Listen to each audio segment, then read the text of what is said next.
Welcome everyone, my name is Morris Mason. I work at Drake University, but a long time ago I used to work at the Science Center of Iowa. And when I was there, they had me start to take some classes to get my master's degree in science education. And one of the classes that I took, and that's what kind of got me started on the rock collecting here, was a trip out to Colorado, and it was Crested Butte, Colorado. And when we did that, we went to some incredible places that I could hardly believe. When I got home, I wanted to take trips back to Colorado and collect more rocks, and it's even gone beyond that. But that's kind of how I got started with all of this.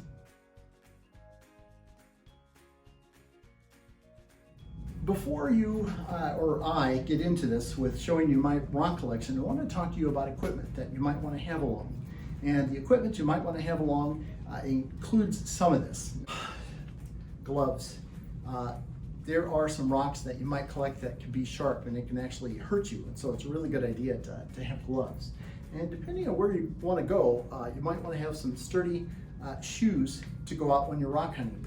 And you know, if you're going to go to a place where you think there's going to be any water, you can actually have some boots, and that might save you a lot of trouble. And while you're outside, you got to be really careful. You got to protect yourself with some sunscreen, and especially some of this stuff to keep the bugs and critters away from you. Other things that I have here, of course, a couple of different kinds of hats. You know, this one has a brim, and this one goes all the way around, so if you're moving around, it'll help you so that you can see things a little bit better. The hard hat is something that is optional, of course. I used to belong to the Central Iowa Mineral Society, and sometimes they would get invited to places where they had a quarry that was active, and you had to wear a hat. And I'm glad that I did a couple of times because that helps quite a bit. A good flashlight, and I have a little activity with this one here. This one is a black light flashlight, and you can use this to shine on some of the rocks that I have to make them glow in ultraviolet light. This one here is pretty spectacular. This is called a septarian nodule, and with that black light you can see how fantastic those colors are coming off of there. Without the black light, it's kind of interesting, but with that black light, look at those crystals glow.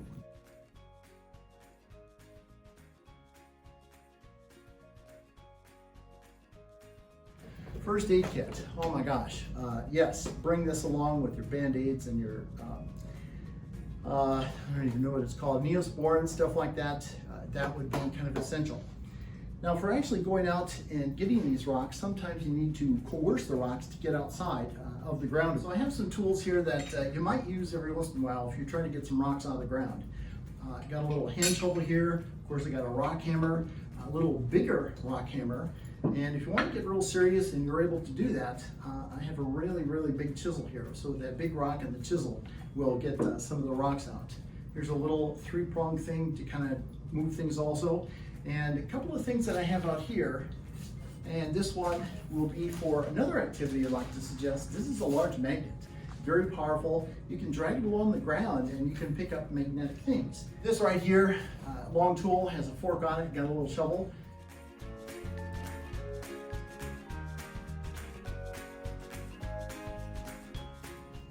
This group of rocks right here are fossils that can be found in Iowa. There's different types of fossils. This one here is probably the most famous. That's a trilobite.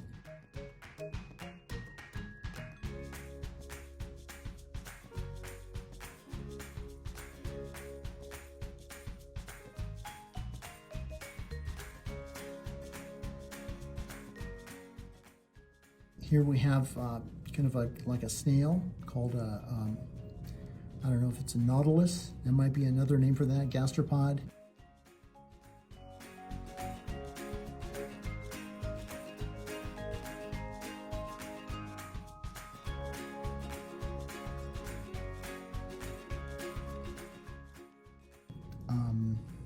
Oh yeah, these rocks right here, those are called crinoid stems.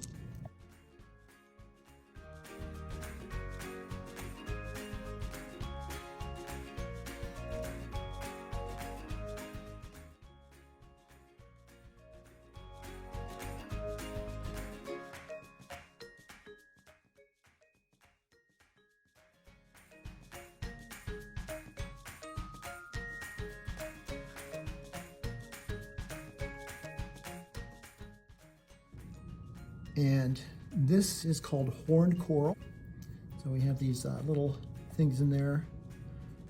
They kind of remind me of, what is that snack? Cheap, just like that. Can't think of it's right at the top of my tongue. You guys will know what it is. Oh, bugles? Bugles, yes, yes. So don't eat those. Those are not bugles. So.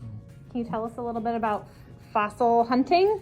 Yes, there is a place in northern Iowa that you can go to for free to collect fossils.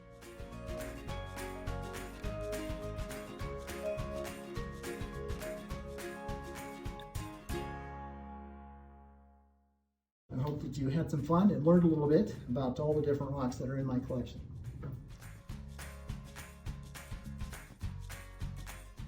Thanks, Morris, for giving us that great introduction into rock hunting. I'm Miss Eliza, and for today's Elementary Maker Monday project, we are going to follow up on Morris's presentation about fossils, especially those that can be found in Iowa, and we're going to make our very own fossil imprints.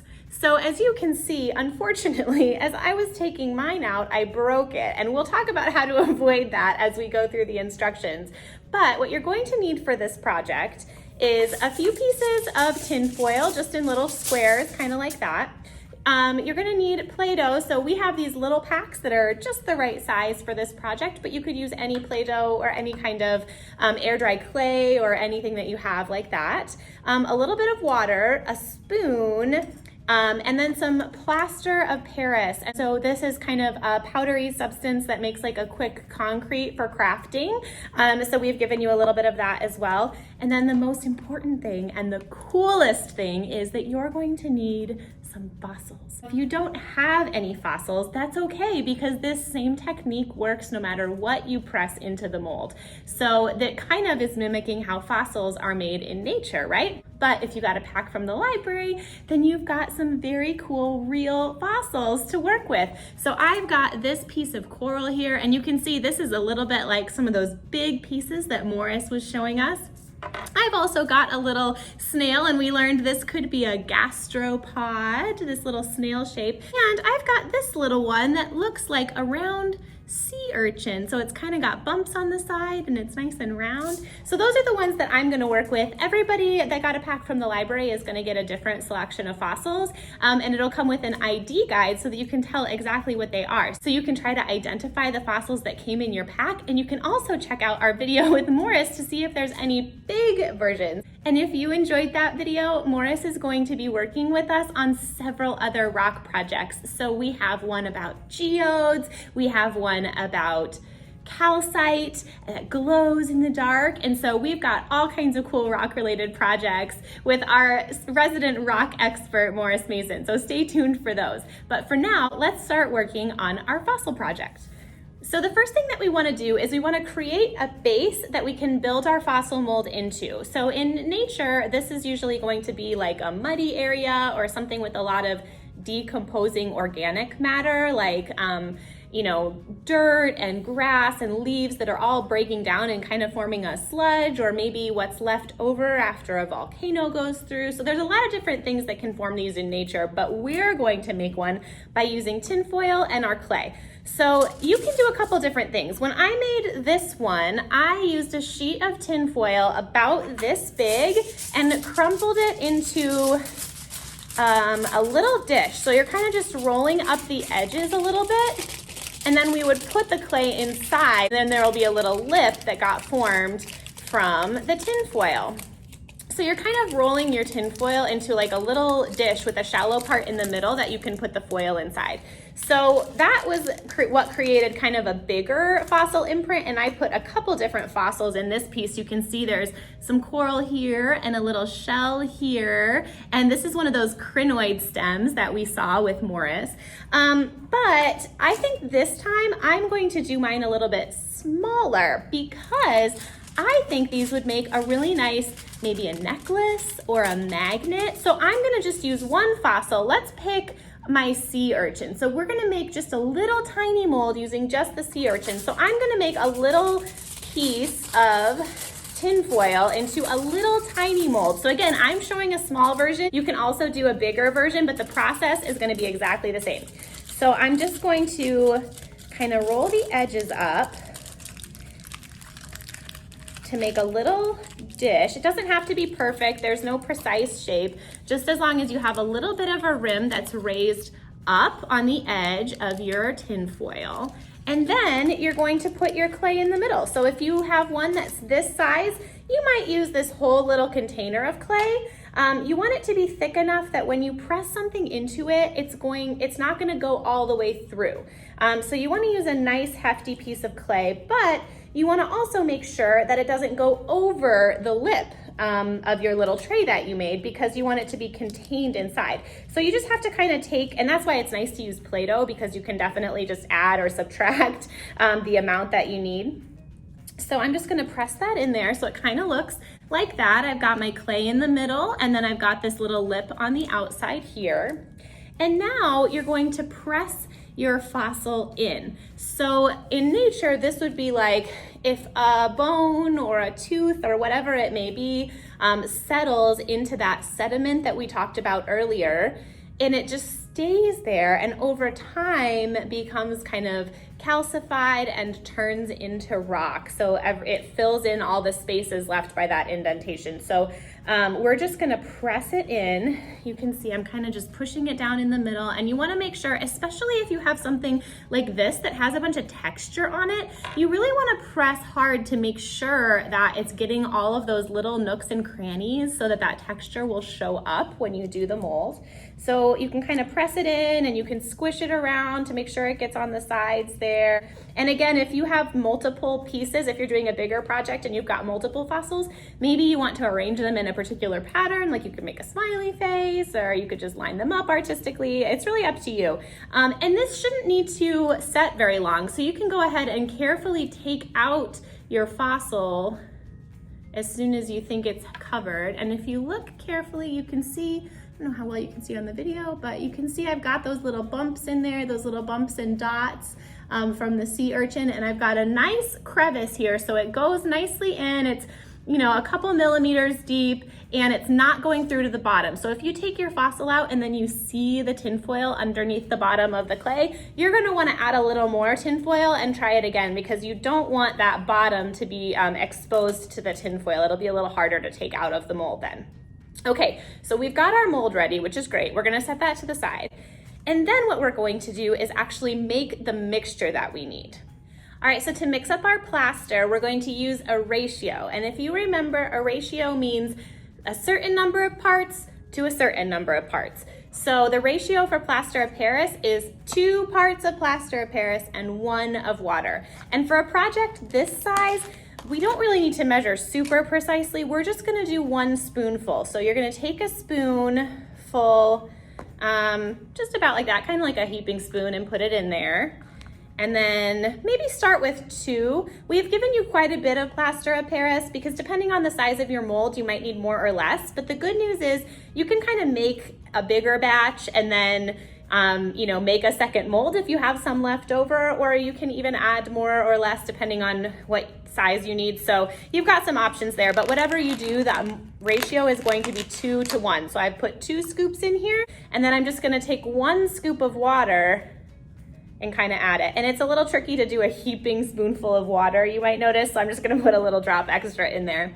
And then as you stir it, you're gonna notice you'll get some puffs from the powder there, and then it's going to start to come together almost like a concrete. You're gonna get a gooey thing, and this is not like slime. This one is not one that you wanna touch and play with. You wanna keep this in a container and probably have a grown-up help you put it together. It looks like mine's still a little dry. You see we've got some nice liquidy parts in there, but there's still a little bit of dryness, so we're gonna add some more water in there to loosen it up and get it more like a liquid that we can spread. Might need to add more water, you might need to add a little bit more powder, but the consistency you're going for is gonna look kind of like glue. And I should mention, we're using a disposable cup here because it is pretty hard to wash this out of a regular dishes, so make sure that you use something that you don't mind getting crafty messy. All right, so now it's pretty good. It's pretty liquid. It looks like a glue consistency. So what you're gonna do is just have your mold flat, kind of flat here, and then you're just going to spoon this on almost like you're frosting a cake. So you only wanna use the amount that you need, and kind of swipe it across to make sure that it gets in all those nooks and crannies. And remember, we had that little lip on there so that it doesn't go over the edge of your mold.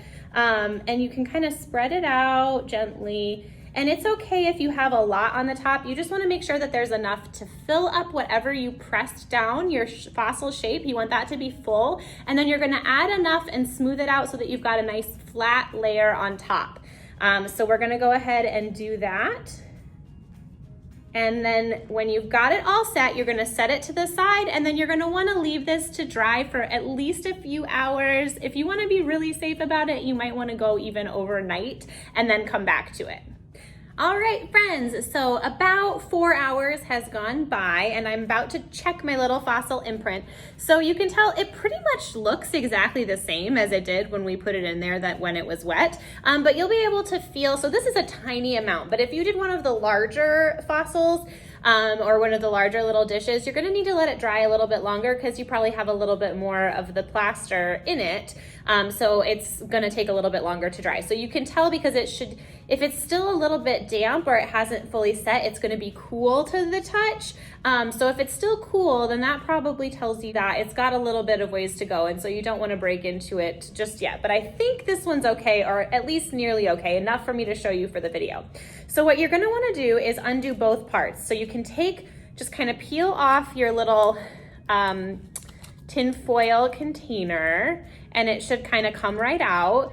And then you're gonna be left with your imprint. Now, the part that's covered up is the part that we're actually looking for, because that's gonna be what shows from the fossils. So you're gonna wanna take off your Play-Doh, and you'll notice that when you do, it's still pretty sticky. So you're not gonna be able to uncover it right away, but be careful, because as I told you before, I ended up breaking my piece when I was trying to take it off. So we're gonna clean this whole thing. So it's okay if you get a lot of the Play-Doh still stuck in there, but go gently and carefully as you clear it off, so that you don't mess up any of the detail. And you're just gonna wanna kind of go in and scoop as much off as you can with your hands, and then you might want to go in with like a paintbrush or a toothpick to get in some of those smaller areas. Now, if there's still a lot left over, and you can see this kind of has a little bit of a pink tinge to it, even when I'm getting most of the Play-Doh off. And you probably want to do this over a sink, because as you can see, I'm getting all kinds of little crumbs everywhere. But the plaster of Paris can get wet, so I wouldn't leave it submerged in water, but you could run this under a gentle running faucet and then also like clean it with a brush under the faucet, kind of, or like a nail brush, something like that. And it'll clean up really nicely. But again, just be gentle and careful with it, because it can break. It's relatively solid, but it can crack if you use too much force with it. So this is gonna stay a little bit pink because I'm not gonna wash it off in the sink right now, but you can see as I'm scooping more and more of it away, that we have a pretty nice imprint left here of this little sea urchin. I'll get closer so you can see. So we've got, like, you can see we've got these little raised bumps here. You can kind of see the veins on the side, which is the sort of puffed out part of the sea urchin. So that's pretty cool. Now, if I wanted to do something with this, I could, once it's cleaned off, of course, you could glue a magnet on the back. If you got a pack from the library, you've got a little magnet there, so you can put this as like a refrigerator magnet. You can also color the plaster, so it's going to be kind of like a white cream color on its own, but you could certainly color it with markers or something, or paint it if you like, but it will get rid of some of the detail of the fossil, of course, but if you want something nice and colorful, you can certainly do that. You could also glue on a clasp like a little loop and put this on a necklace or something like that. So we've given you a lot of options with this project. You've got a couple different fossils, and you should have enough plaster that you can make a couple different things. So if this one didn't turn out quite how you like it, you could certainly make a couple other ones, and it's a really fun way to use your fossils. And don't forget to check out the sheets that's included so that you can find out a little bit about a bunch of different types of fossils, and you can refer back to the video to see some of Morris's recommendations if you wanted to hunt your very own fossils out in the wild. Thanks for joining us, and stay tuned for more rock and mineral videos to come.